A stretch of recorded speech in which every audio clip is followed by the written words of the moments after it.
Well, what happened was Travis contacted my team and with the script, and my manager Danielle was very sort of said, you've got to read this, and I did, and I really, thought it was amazing, and so then we spoke on Skype. That's how we do things these days. We don't actually meet, but we spoke on Skype and chatted about it. And I felt, so for me, I think it's like I talk about like the perfect storm. It's like a great role.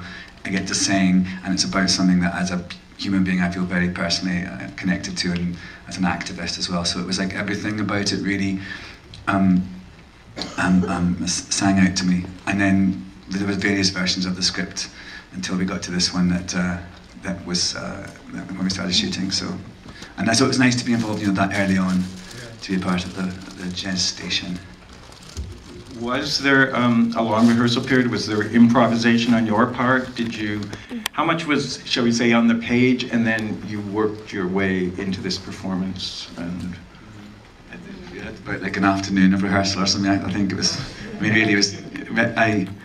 Yeah, we did, and it was, I think it wasn't really much improvised. I think when something is, I mean, in a way, I think the only thing we did was we said less. That was probably we'd get to a scene and we'd think, do we really need this bit? And we'd just sort of chop it, because the force of the story and the characters were so strong, and the relationship between Isaac and us, the dads, was so potent that I think sometimes we just didn't do things that were there.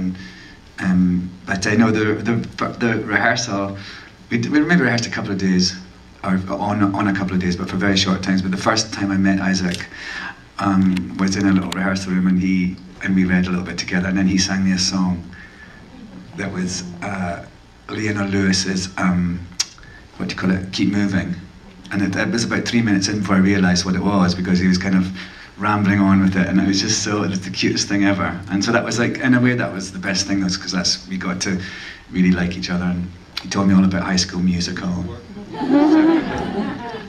Did I work with Isaac separately? Well, I just felt very conscious. I mean, I think with anyone, especially someone who's not worked very much as an actor, regardless of their age or, he's got Down syndrome, so that's, that didn't really factor into it, other than that he wasn't used to being in that situation. But all I did was just try to get to know him, tried to be friends with him, and tried to make him feel comfortable, and that was really easy, because he was so beautiful, and he was his spirit on the set was amazing, because he was so full of happiness, and this is his dream come true, to be in this film, to be in our film. Well, I was going to say regarding the rehearsal process, and then I'll tell you about Isaac. Garrett Dillahunt was hired, I think, 7 days before we started shooting, and we were having just a whale of a time. And like my casting directors kept pushing and talking to me about Garrett, and I kept saying, I don't know, I've seen him in Raising Hope. I don't know if I see him playing this role. I've seen him playing kind of creepy guys. I don't see him playing this role. And so we talked to a lot of different actors, and ultimately it got down to sort of, really kind of crunch time, and I finally watched some of Garrett's work and some other stuff, and I said, oh my God, this is the guy. And he passed. And I went, and I said, no, get him on the phone. I said, tell him to give me 10 minutes of time. And he, to Garrett's credit, he gave me, he said, you got 10 minutes, what's up? And I said, and we talked, and I cannot tell you how thrilled I am, because when I watch this guy's performance, which is, I think, as good as it gets, the counterbalance, the silent strength of Garrett, I think without that, without the sort of the Abbott and Costello, you don't have a film, and so I'm thrilled with that. But Isaac, we put sort of a nationwide casting search out, and as you can imagine, there's not it's not like auditioning for Annie, where there's kids around the block, little redheaded girl. It literally, there's very few people that meet sort of the specifications. That have a mental handicap, that can say the dialogue, that are the right age, that can believably. And I saw Isaac's first audition, and he was listening to the person across from him, responding naturally, and then at the end of the first scene that he did, he smiled, that smile. When he says, when this guy says happy endings, which is such a great moment, and he smiled that smile, and I went, oh, I got to meet this kid. And unfortunately, he was when I met him, he was not the way I'd sort of imagined the kid. I imagined the kid to be a lot rougher and gruffer, and Isaac's a very gentle soul. And thankfully, I have a very smart partner and a wife and producer who's actually here. My wife, Christine Fine, who's up in the back, who produced the movie. She reminded me, she said, you always said you were going to have to build the role around whoever you cast. So I stayed up till 4 that night. I basically rewrote Isaac's character to fit what I had come to know as Isaac's personality. We came back, we read him, and at the end of the thing, I said, do you want to come star in the movie? And he nodded. If you saw Isaac, he's very different than this character. He really is playing a part in this because he's very energetic and fun and funny. And I turned around and we were talking, and all of a sudden I heard this sobbing. I turned around and he looked so upset, and he's crying and looked at his face is all scrunched up.